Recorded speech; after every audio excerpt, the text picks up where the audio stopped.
Welcome back to Inside Olympia. Since January, we've been meeting many of the more than 24 new members of the Washington State Legislature. It's a big freshman class this year.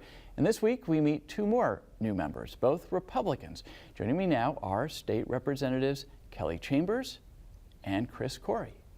Welcome both of you to Inside Olympia. Good to see you. Congratulations on being elected, although by now you're kind of veteran lawmakers because it's the end of the session. So let's start at the like it. Yeah.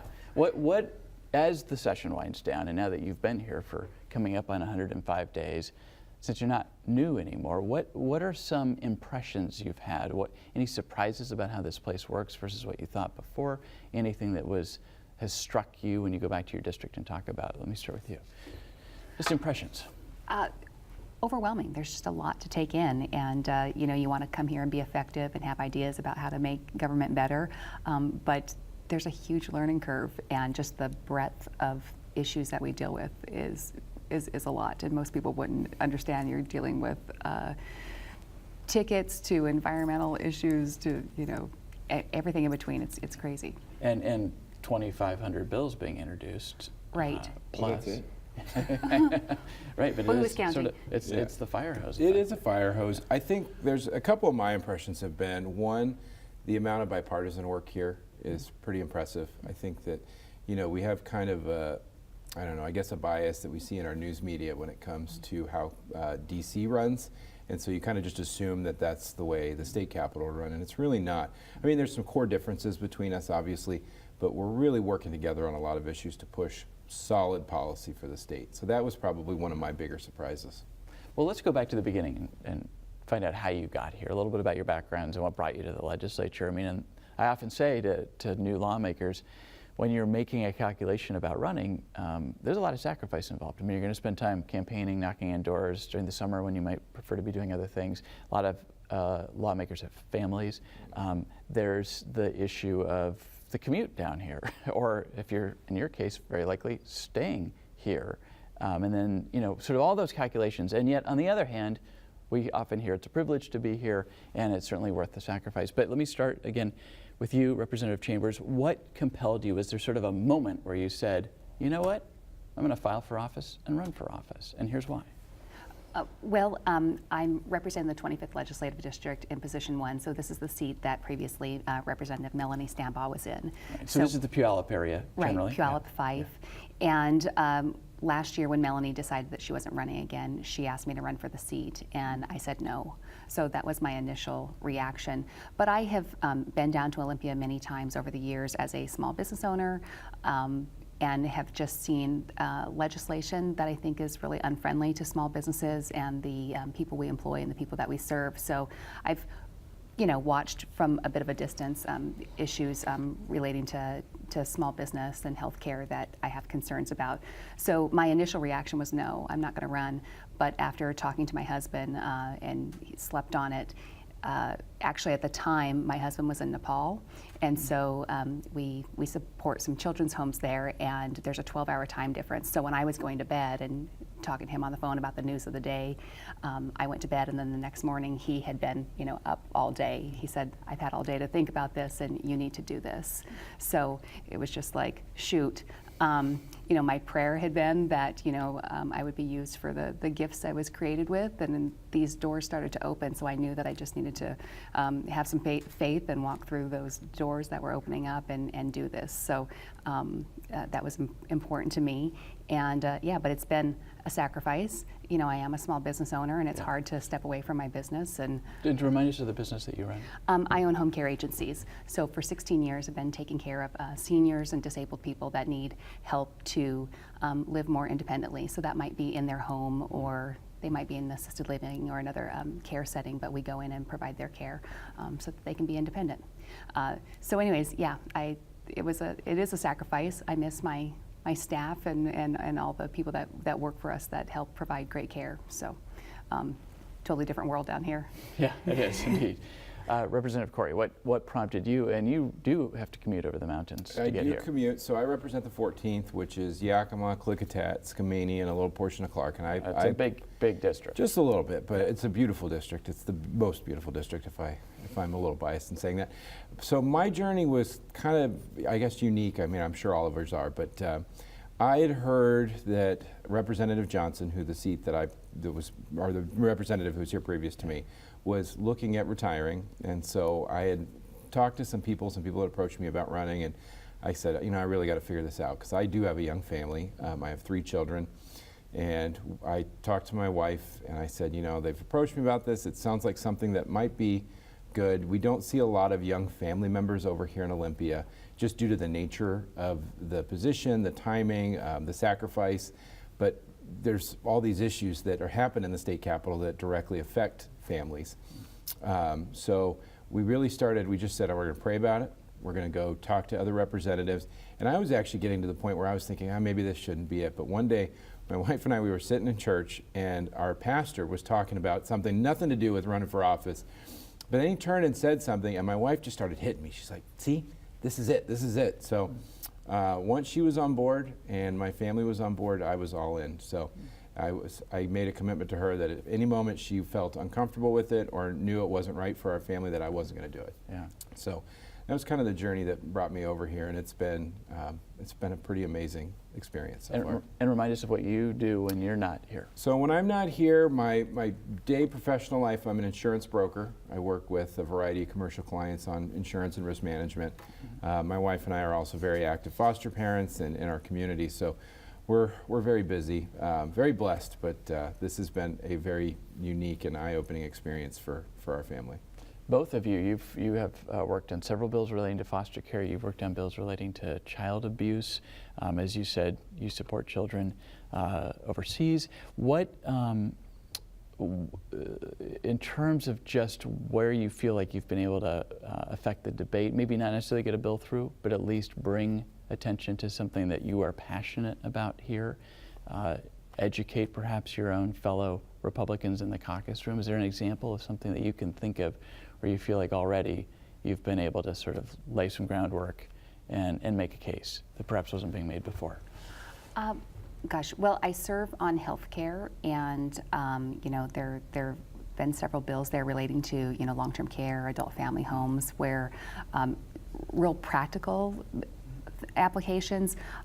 The current statute was that entrances had to be on the first floor, but that doesn't really relate to how homes are built, so that you might have a daylight basement where you can have an egress, which would make it a safe place to have rooms for residents in which you could evacuate them easily. So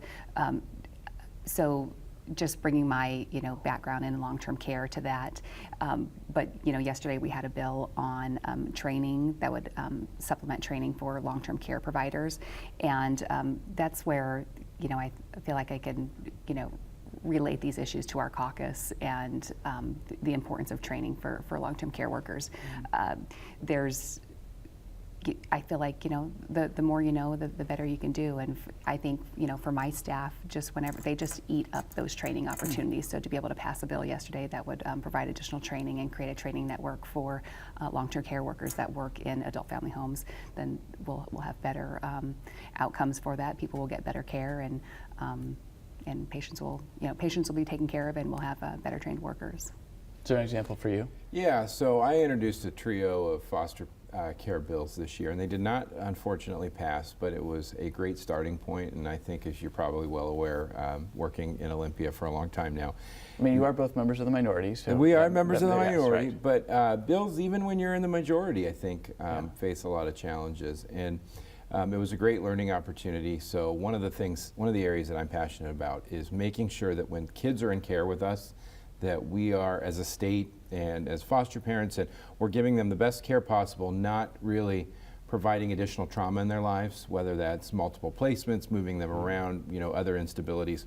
So these bills were aimed at addressing that, and there was a variety of concerns on them. So the good news is it really brought together different groups that have different views on the issues, and we're going to keep working those in the interim and just really make sure that what we're fine-tuning is good for foster children, foster parents, and bio families as well. We've talked a lot about foster care on this program over the years, and we know that there's a lack of foster parents, and we have more foster children and fewer foster parents to care for them. We know we've got high risk youth out of state because we have a lack of appropriate placements in state. The foster care systems is in trouble.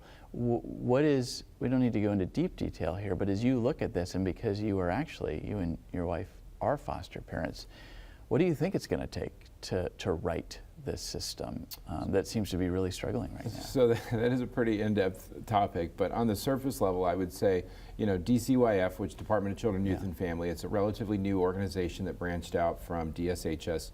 So I think that they have a better ability to tackle those issues as they work to correct them. I've been working with Secretary Hunter and his team on, you know, what those reforms look like. I think when it comes to supporting foster parents, we need to make sure that we're providing the tools and the training and resources for them so that they're not burnt out. You know, right now we're stable in terms of foster care households, but really it just means that we're gaining as many new ones as we're losing, and I want to work on having families not leave. So there's one area. I think also supporting that child and the bio parents, I think, are really important as well. We've got some really innovative nonprofits in the area that I've had the very good fortune of working with this year and learning about what they're doing, that are really trying to changing the game in how you view your traditional foster parent role and how they're supported. I think that, you know, sometimes as a foster parent you feel like you're all alone. And, you know, looking at how we can cluster foster parents together so that they have really good partnership groups to rely on each other as, you know, almost family-like, to be able to support these kids. So there's a lot more to it, but I feel like I'm here at the right time in the right place to be able to help work on that. Okay. Representative Chambers, because we've been talking about long-term care and the work you do, I'm interested in your thoughts on the Long-Term Care Trust Act, which is a new system that majority Democrats are putting into place to create, I guess it's a payroll tax, but eventually, you know, an individual would have some money set aside for potential long-term care needs. What are your thoughts? You know, as a small business owner, but also somebody who's really in this field and seeing the need. Yeah, it's tough because we have an aging population, and so I see the silver wave, right? The silver tsunami and all that. Yeah, tsunami, right? Right? It's not just a wave. So I see the need for that. I work in an industry in which we take long-term care insurance, and that is, I mean, Chris, you sell insurance, but it's getting harder and harder to find those policies. And I see a lot of people. I see a lot of people that, at the time that they need it, it's too late for them to obtain that type of insurance. And there's also a lot of misunderstandings. People call looking for care and they think that their medical insurance, which will cover home health care, the skilled side of things, is going to cover their needs. So if your mom fell and broke her hip, right, you may have an insurance policy that covers the rehab side of things, physical therapy, but it's not going to cover somebody coming in and getting her up and out of bed, dressed, showered, those tasks. And so that's where some of the need is. It's tough because there's definitely a need for it, but it's an additional payroll tax. And, you know, having just come off the campaign trail where I've talked to thousands of people, their biggest issue is taxes. So adding another payroll tax onto people's paycheck has a huge impact. And I don't know if people would, if that were out for a referendum, if they would choose to adopt that, because they're feeling overtaxed and overburdened as it is. So is there an alternative that, you know, we don't need to again do a deep dive, but as you've been thinking about this tension, because this is definitely thematic in Olympia, right? Is on the one hand there are wants, and in some cases people will say needs, and then there's also that desire to keep taxes relatively low. I think we are a state that has almost this, you know, that we elect Democrats and then we pass Tim Eyman anti-tax initiatives, right? So there's constantly that tension. But I'm just wondering, as you're thinking about, as a Republican, a new member, the small business perspective, but also seeing the need with this aging population, is there an alternative, or how would you navigate that tension going forward? Yeah, well, with the long-term care trust, you know, it's about, you know, the vesting period, and people that are going to be paying into it going to be getting, you know, enough of a benefit out of it, because really it relies on people paying in that never use the system. I mean, that's how you make it solvent for everyone else. You know, I do know in the insurance world that long-term care insurance is one of the more highly utilized insurances. And you could probably verify that as well. Yeah. No, I think that it's not insurance. That's my concern, and that was one of my comments on the House floor, was that what we're looking at is a defined benefit. And I think that that's an important distinction, because I know that we've looked at the tables and said the report says that it's solvent for the next X amount of years, but there also assumes a rate increase in there at some point, and you're going to need that to maintain it. And that's what I worry about. I also, I tend to be a little bit worried about fraud and abuse in the system. You really can have access to a lot of money without putting much into the system, which would create some instability. So I'm, on the flip side, I'll say I'm hopeful that this will be something that will help stabilize the long-term care private market. But I was not a big proponent of this, because again, it was a defined benefit that was forced on all people without really their input or voice, in my opinion. So right now at this stage in the session, and again, we're not talking at the beginning of session where we often are meeting new lawmakers. You're kind of veterans now. So the moment we're in is where the final budget negotiations are going to happen. And I'm just curious about your observations about that process. And on the one hand, we see all the policy bills, and new members tend to be introducing policy-related bills, but then the budget writers are huddled in the nights, evenings, and weekends writing budgets, and then the proposals come out. Of course, as members of the minority, even your leaders aren't writing these budgets, but you're hearing them and then getting to offer amendments. But just what are you looking for as the last week, people think, plays out, and as these budget deals come together? And what's that been like? I'm excited about the budget that our caucus has proposed in the House, because we took the issues that we said at the beginning were priorities, funding the failed behavioral health system in Washington. Which is a good example of bipartisan issue. Yeah.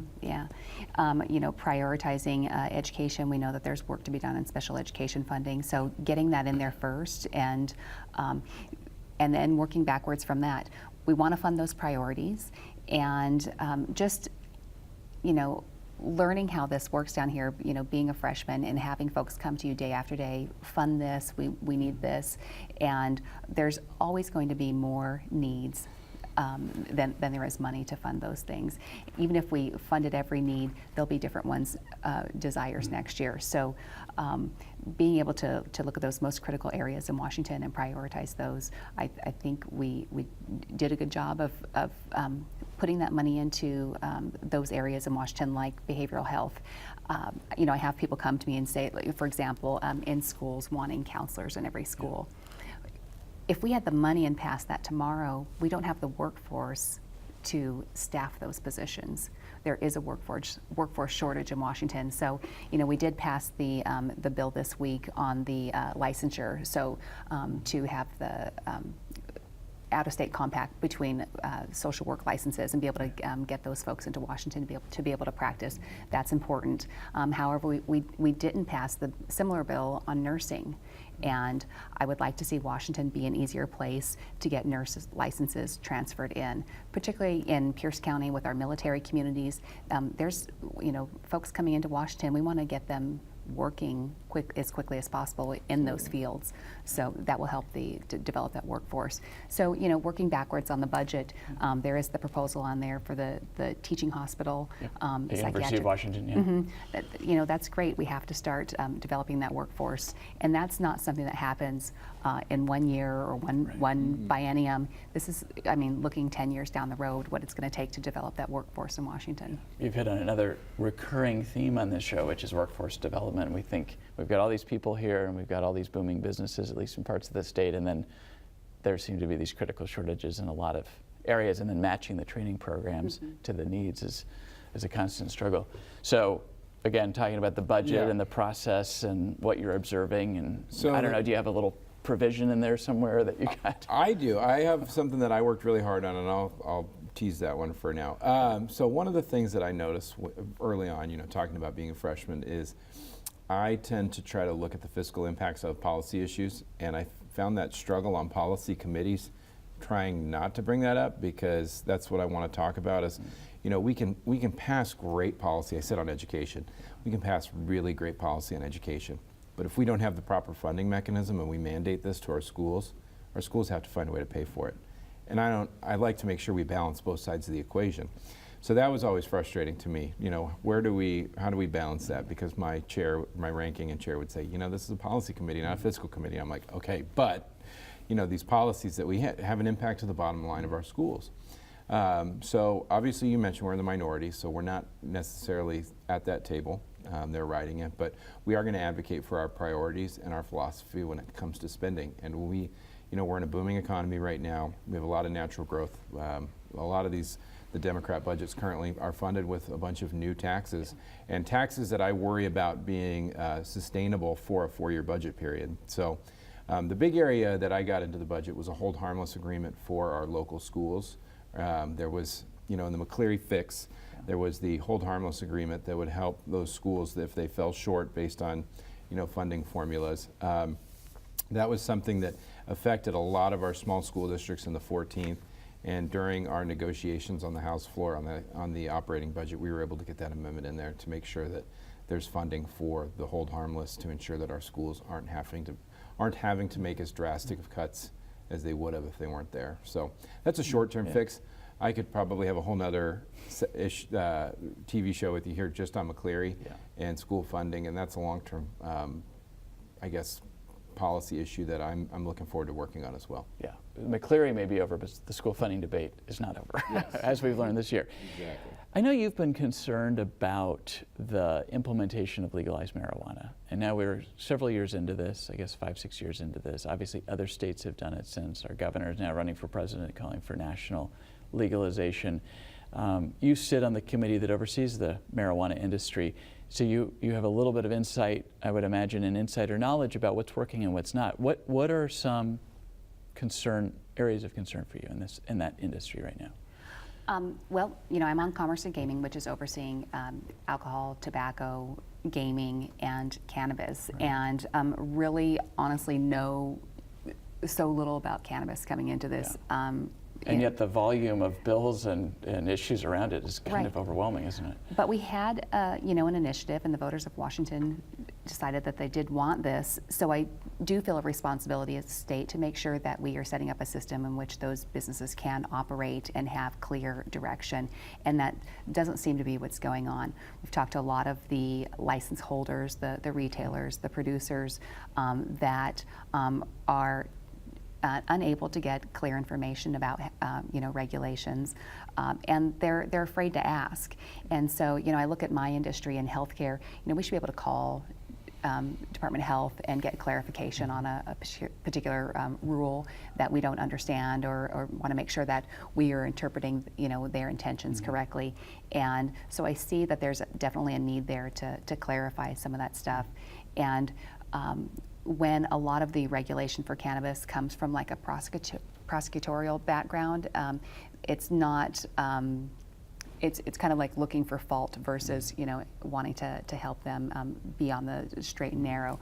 So even, you know, they're trying to, the license holders are trying to get together and share information and best practices, which is what a lot of industries do. But when they're given inconsistent information, then they're not able to operate consistently. So I do think that there's a lot of work that we can do to help those 502 licenses operate properly and above board. Interesting. So you're really looking at this as these are small businesses, they're licensed, they're regulated, it's lawful. And just like with any small business, you're concerned about the level of regulation, the interaction with the government, and wanting them to have sort of a smooth path to do what they're doing. There needs to be a system there in place that they can trust and that they can work. And when you make a mistake, that you be able to correct that and do it properly. Right. We've been talking in the first half about school safety. The differences in views. You've talked about increasing the number of counselors and the workforce shortages. I know that maybe not quite in your district, but certainly in your area, there are districts where they actually allow at least, if not teachers, superintendents, principals, and other administrators to be armed, which is a topic that has been discussed but kind of quickly dispatched with in terms of a topic. But what's your thinking, especially coming from the Yakima Valley, Central Washington, on the school safety issue? So I think that, you know, some of the schools you're referring to, I'm I'm okay with them having weapons as long as there's proper training in place. One of the things we have to remember, when we talk a lot about one Washington and the urban, urban versus rural, a lot of times our schools don't have the police response times that schools on the west side do, just due to the fact that they're remote. I have schools in my district that if a sheriff can make it in 30 minutes, that's considered fast. So giving properly trained teachers and staff the ability to protect students, I'm okay with. Central Washington has a very robust pro-Second Amendment, very responsible gun ownership. And I think it should be up to the local schools and the parents and the administrators to be able to decide what's best for them. So, while I think that's a piece of the puzzle, I think another piece is modernizing schools. We've got a lot of old, outdated schools out there, and maybe not replacing them all, but bringing them up to speed with kind of what our modern practices and procedures are around school safety and monitoring who's coming in and out. Yeah. So you're in this rural district, a lot of distance between towns, fewer people. Kind of presents a whole set of challenges. Here you are in a district that is fast growing. It's a commuting district. People have long commutes, I would imagine, coming from your district in many cases. How is growth and commute times and those issues, how is that sort of influencing how you're approaching the legislative session and your priorities? You mean commute times to school? Well, or to no, work? I'm sorry, I'm switching from schools to just Okay. thinking about kind of what's unique about your district, and no, commute times to work.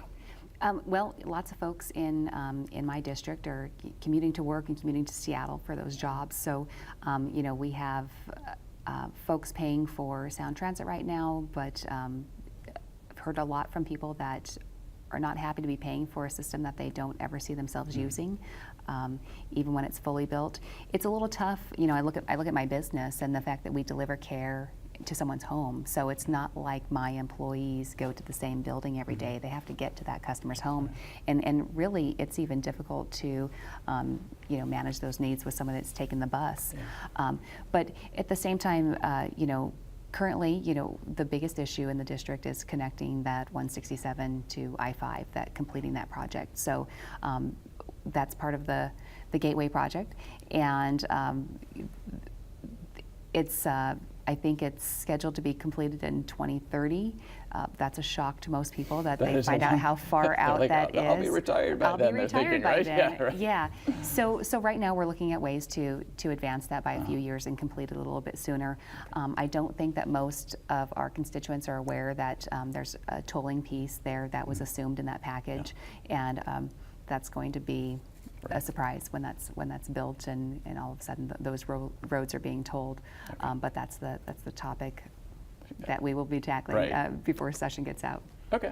So less than a minute left. Just a final thought. As you're winding down your first session, thinking about these last days, thinking about going home, just last kind of thought or impression about what it's like to be in the legislature. I was telling people when I first came in that I was having the time of my life, but talk to me in 3 months. Mm-hmm. And here we are 3 months later, and I'm still I'm having the time of my life. There's times where it's frustrating, but I love the work. I love working for not just the people of the 14th, but the entire state, and really being able to dig into issues and provide a unique perspective as a young family guy, as a businessman, and those issues. I think that really it makes a difference over here, and we've really been able to shape some conversations based on kind of what the realities on the ground are. And I'll continue to fight for Eastern Washington and the great state of Washington. Okay. Representative Chambers. Well, it's been great working with everyone and meeting with all the new freshmen this year on both sides of the aisle. I think we have a terrific caucus, but we're winding down, and I'm looking forward to the off season and to be able to dig a little bit deeper on some of these issues.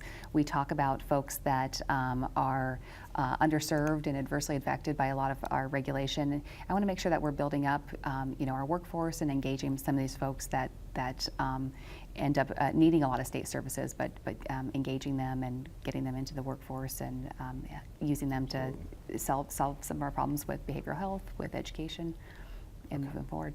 Great. State Representative Kelly Chambers, State Representative Chris Corry, thanks for doing this. Appreciate it. Good luck in the final days. Enjoy your interim. All right. You've earned it. And thank you for watching Inside Olympia. We will see you again next week.